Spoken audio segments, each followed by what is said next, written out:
আজ আমি আপনাদের চিজলিং বানানো দেখাচ্ছি। এখানে আমি 1 কাপ ময়দা নিলাম, সামান্য একটু নুন দিচ্ছি, সল্টেড বাটার 2 টেবিল স্পুন দিচ্ছি। 1 কাপ ময়দায় আমি 2টো চিজ কিউব গ্রেট করে দিচ্ছি। আপনারা চাইলে 3টেও দিতে পারেন। এইভাবে গ্রেট করে দিয়ে দিচ্ছি। সব উপকরণগুলো হাত দিয়ে ভালো করে মিক্স করে নিচ্ছি। একদম যেমন ব্রেড ক্রাম্বস হয় ঠিক সেই রকম টাইপের টেক্সচারটা হয়ে যাবে। দেখুন ব্রেড ক্রাম্বসের মতন ঝরঝরে হয়ে গেছে। এবারেতে আমি 1/4 কাপ দুধ দিয়ে মাখবো। সামনে দুর্গাপুজো আসছে, সেই জন্য আপনাদের জন্য নিয়ে এসেছি এই খুব সিম্পল একটা রেসিপি। সকলের বাড়িতে এই সময় লোকজন আসে, আমরা নোনতা মিষ্টি সবই করে রাখি। তাই আপনাদের জন্য আজকে আমি এই খুব সুন্দর একটা ছোট্ট রেসিপি নিয়ে হাজির হলাম। এইভাবে মেখে নিয়েছি। এটা খুব নরমও হয়নি, খুব শক্তও নয়।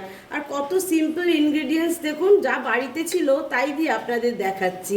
আর ট্রিনেট্রাস কুকারি মানেই তো সিম্পল ইনগ্রেডিয়েন্টস, ডেলিশিয়াস ফুড। এইভাবে মেখে এবার এটাকে আমি 15 মিনিটের জন্যে ঢাকা দিয়ে রেখে দেবো। 15 মিনিট পরে ফিরে আসছি। 15 মিনিট পরে ফিরে এলাম। এবার দেখুন ময়দাটাকে আরও একবার হাত দিয়ে ভালো করে মেখে নেব। যত ভালো করে মাখা হবে জিনিসটা তত ফ্লাফি আর ভালো হবে। যারা আমার চ্যানেলটিকে সাবস্ক্রাইব করেছেন তাদের অনেক অনেক ধন্যবাদ আমার পাশে থাকার জন্য। যারা নতুন রিকোয়েস্ট করছি একটু সাবস্ক্রাইব করে দেবেন, পাশে থাকবেন। এবার এই ময়দাটার থেকে আমি হাফ করে কেটে নিচ্ছি।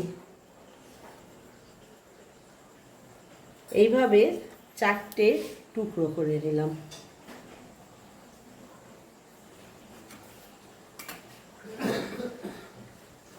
এইবার ছোট ছোট করে গোল করে পাকিয়ে রেখে দিচ্ছি।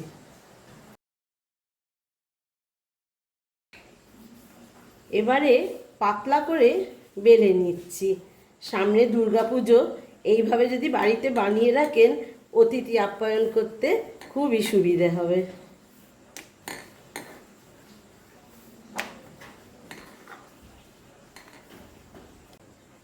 এইভাবে পাতলা করে বেলে নিয়েছি। দেখুন এটা যত পাতলা হবে তত চিজলিংগুলো ফ্লাফি হবে। এবারে কেটে নেব।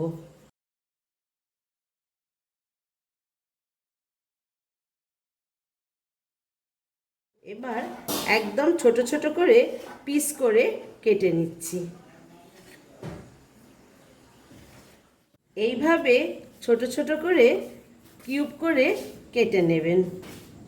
সবগুলো কেটে ফিরে আসছি।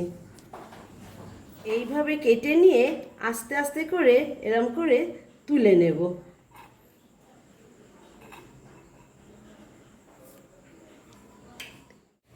এবারে কড়ায় তেল দিচ্ছি। তেলটা বেশ ভালো রকম গরম হবে। চিজলিংগুলো এইভাবে তেলের মধ্যে ছেড়ে দিচ্ছি। তাহলে দেখবেন খুব ইজিলি এটা ভাজা যায়। তেলের মধ্যে ছাড়ার পরেই দেখবেন ভেসে উঠছে, তখন বুঝবেন পারফেক্টলি হয়েছে। যদি একটু আপনারা ডিপ করে ভাজতে চান, বেশি ব্রাউন, তাহলে একটু ব্রাউন রাখবেন। যদি একটু হালকা কালার চান তাহলে হালকা ব্রাউন হলে তুলে নেবেন।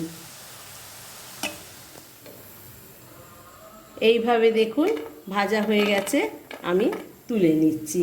এইভাবে বাড়িতে রেখে দেবেন, বা যদি ট্রেনে করে কোথাও যান এইভাবে সঙ্গে বানিয়ে নিয়ে যাবেন, খুব ভাল লাগে খেতে। রেসিপিটি কমপ্লিট হয়ে গেছে। আপনাদের কেমন লাগলো একটু কমেন্ট সেকশানে লিখে জানাবেন, একটু লাইক শেয়ার করে দেবেন, আর আমার চ্যানেলটিকে সাবস্ক্রাইব করে একটু আমার পাশে থাকবেন। এতক্ষণ আমার সঙ্গে থাকার জন্য অনেক অনেক ধন্যবাদ।